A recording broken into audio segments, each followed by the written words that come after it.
So I want to show you my setup. I wish I had all my stuff here. The machine over there, the mulcher, is actually in the shop. I'll show a little short clip of it and what I've got for it. But this is my setup. It's a 2017 F450 that has all the fancy road armor on it and all that good stuff. Looks bad. It's got a winch, train horns, not deleted. This is my 2021 Lamar 20 plus 5. It was used. I got it. This is a MITM air compressor I use for airing the tires up, and the cutoff wheels, which I have random assortments, which I got most of that stuff in the back of my truck. Cutoff wheels for stuff that gets in the mulcher, and just a bunch of random stuff I think I might have to have. O-rings, grease fittings, stuff to sharpen the chainsaw, and then some power tools, which I have really high end power tools on it.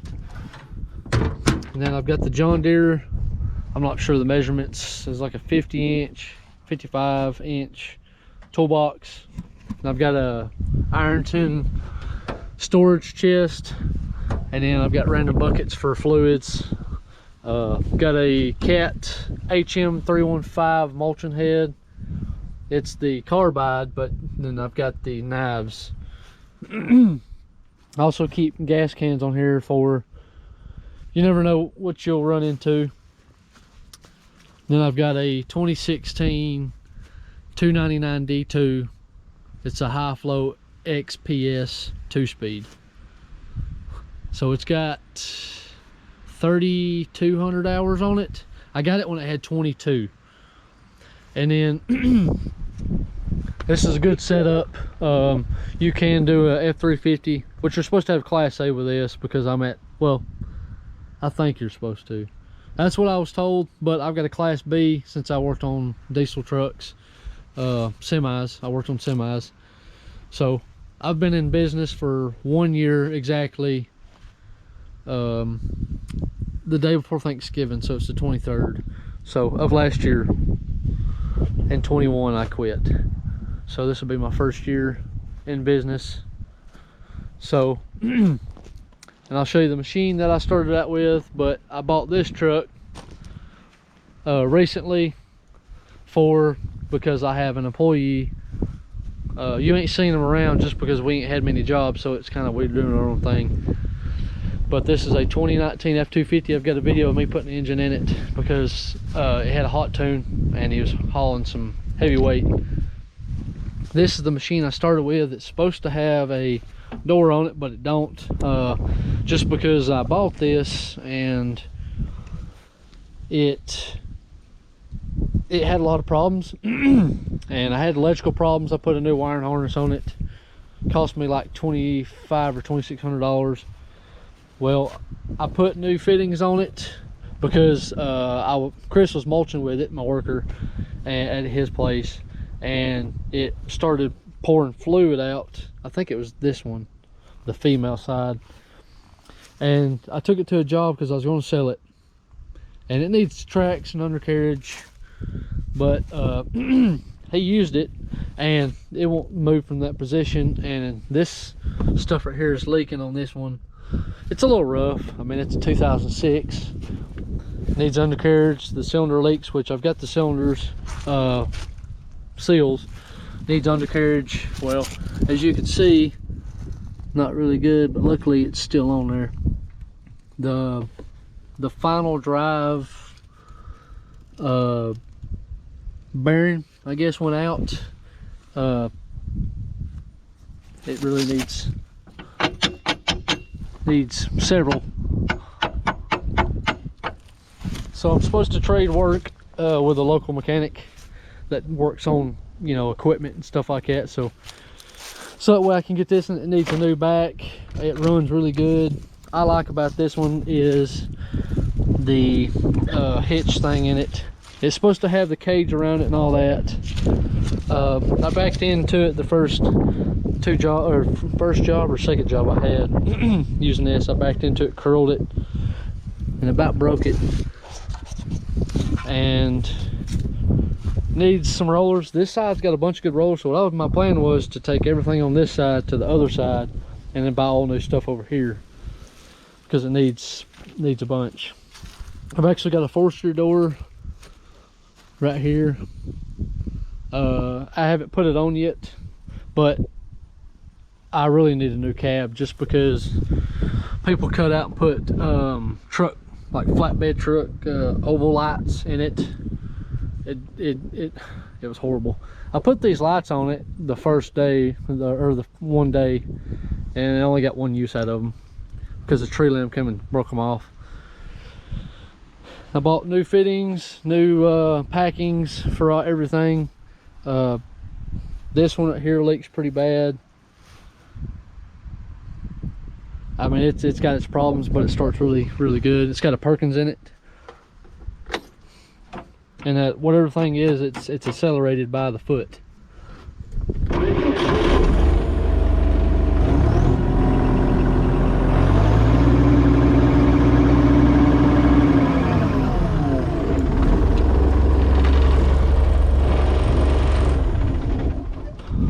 It runs really good, but I just need new tracks, new undercarriage, and all that. So here is my mini mag. Let's see, it's a mini mag 165, and I like it because of this door. You can stick something like a baseball or basketball, and you can flick that thing up, dude, that thing will go flying. Just because it's hydraulic driven. The Caterpillar is so slow. That's the only thing I don't like about the electronic. I'm not sure if it's an electronic cylinder or a motor that opens it up. I mean, it goes super slow, but this is better. I mean, I thought about putting it on my Cat, but I think this would shred. But it's got the King Kong Tools carbide teeth on them. These was not cheap at all. I don't even know where you can get parts. I mean, this door is kind of where they've hit stuff, and it's curled up at the ends. The only thing I've done to it was bought new teeth for it. I'll show you in a second. And I've put new stuff on it. I put this on it. It's kind of like adjustable, and it's rubber, so it kind of flexes and stuff grabs it, won't break it. I put new sleeves on it, and I put hoses except for one, and this is the ends that I was telling you about that I was needing for the other side of the machine that the ASV place couldn't get for me because they said I had to bring it in. But there's always a male and female that matches up on the other side from what they sell you. Bunch of idiots. But I like it. It's pretty heavy. But I don't like about it is that people's weld it. I mean, it looks like a rod stuck in there. Some stuff at the bottom. It's been beat up, but overall it's a good one. And this is the mulching knives that cost about $3,500 from King Kong Tools right there. These was about $35. I think I ordered like 45 or 50 because there's 10 in each case. 2, 3, 4, there's 50, I think. Yeah, there's 50 of them. I think you had to get 45. And then the last two ends, you have to, on the inside, you have to use one of these carbides. So these carbides probably got about 400 or 500 hours on them. This is the first, along with ASV, this is the first mulching head that I have purchased. I need new skids for them. It's missing right there in the center. So, but other than that, this is the 165 mini mag 165. So I thought about putting these knives on them and then putting the carbides on them and putting it on the Cat. And then of course I've got this. I bought this. I could have bought a grapple for the price of this because they gave $7,000 for it, and he said it needed a engine in or something like that, or needed a head gasket. Then turned out it didn't need to be rebuilt. I fixed a bunch of stuff, wiring on it, and then it came with this the hitch piece, and the bucket. And then I did a mulching job for this. So I like it.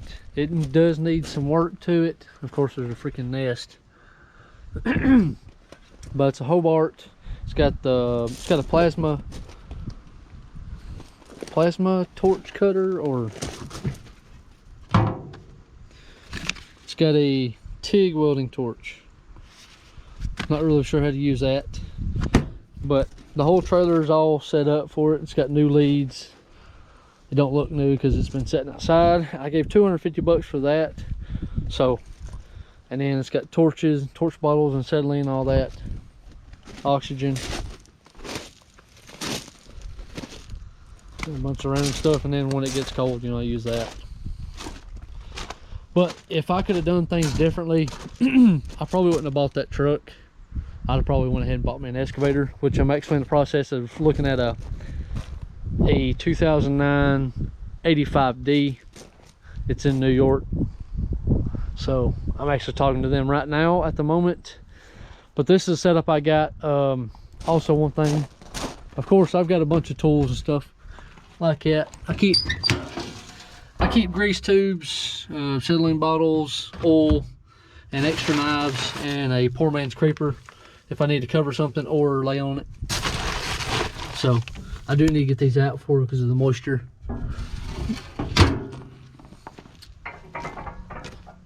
I keep cones for, you know, road and stuff like that when you're doing suburban.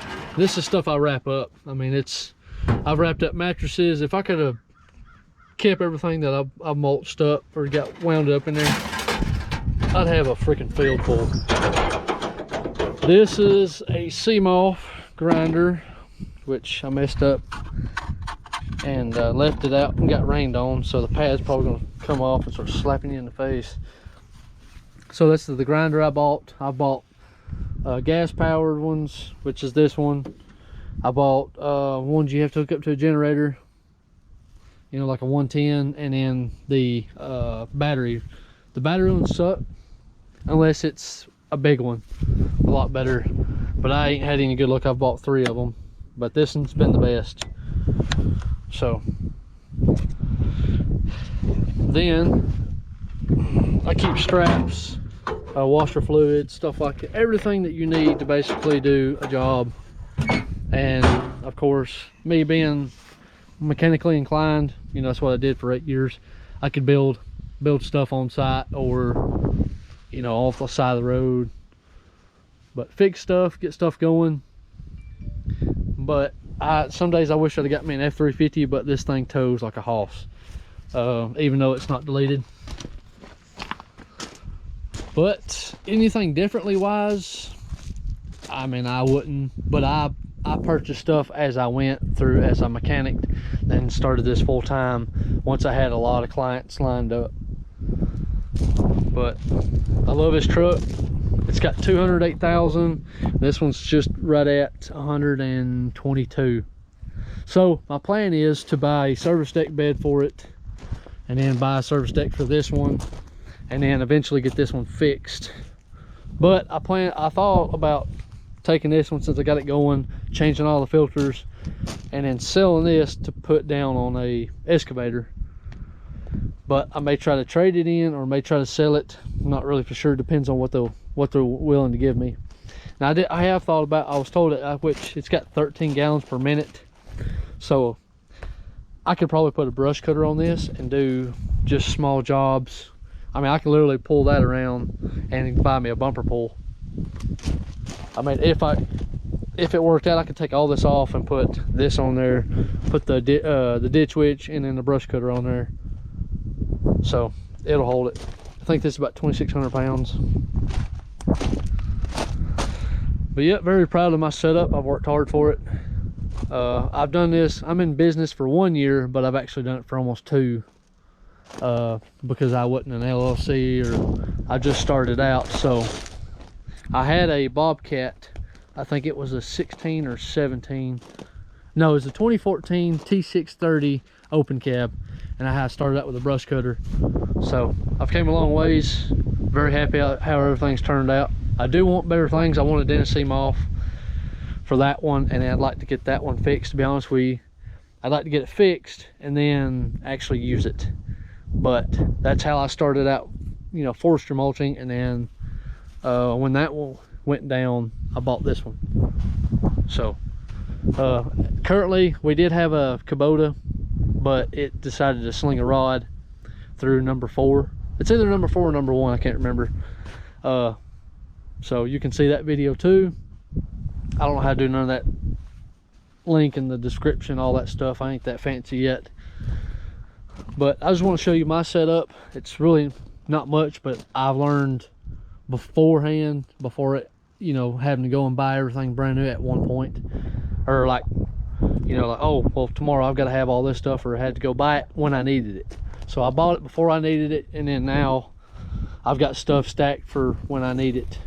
You know, I've got an extra air compressor, storage. I got another machine, which this was running good. I actually used it on a job. And then I got an extra truck. But it's nice to have this already hooked up, and I can just jump in this and go give a quote. Or, which I've got it's like a 95 or a 90s model trailer that's a triple axle 30 foot that Chris has. And so that's about all the equipment I have. So hopefully soon that we'll have a 09 85D excavator. We've got some commercial jobs coming up. We actually got a bunch coming up. It's just now we're waiting for the first of the year, because everybody's, well, Christmas is coming up. We'd like for you to come January or February. So and it's kind of going by somebody's word, so I'm buying a bigger excavator just because we need one, and personally I could use it here too. But no, that long term would be, I thought about putting a mulcher on it, but I was told that they don't have enough hydraulic flow unless it's got a power pack. So I'm just hoping that things go good and I can get this. I'm hoping to stay under 70,000, because I got this one for 67, and I got that one for 40,000 with a mini mag 165D, which is a Bradco, but that one's way before Bradco. But yeah, I hope y'all enjoyed. I just had a few comments about my setup, and I just want to show you. We're supposed to have rain tonight, severe weather, and that's why the wind's blowing pretty good. So, and then Friday I've got a job to do with a mulcher. I went and looked at it, and it's straight up, and then it flattens out, but it kind of gradually goes up and then it flattens out. But then once I get to the top, it starts dropping. So, and it's a new home site, and I done looked at it. It's got a lot of rocks, so these nice pretty teeth are fixing to go away, and I'm not happy. So I thought about bringing my other ones, but there's a lot of big trees in there. I've got to mulch down. I'm just brought in to make a trail back here. I'm not back here to look pretty, because they're bringing a dozer in after I get done. So, but that's it. Hope y'all liked it. Subscribe if you haven't already. Just let me know what you want to see, which there ain't really much. It's just because this is my first year doing it by myself, or as an LLC. But most of my jobs is pretty straightforward, and I try to make it a lot better for the customer for cleanup wise. So I'll stay over and try to make things right and make it look good just for my product wise, because if it don't look good, then that's my product. So if it don't look good to them, it don't look good to me. But I think I have some footage on that one. I'm not really for sure, but I'm thinking I have mostly on this one.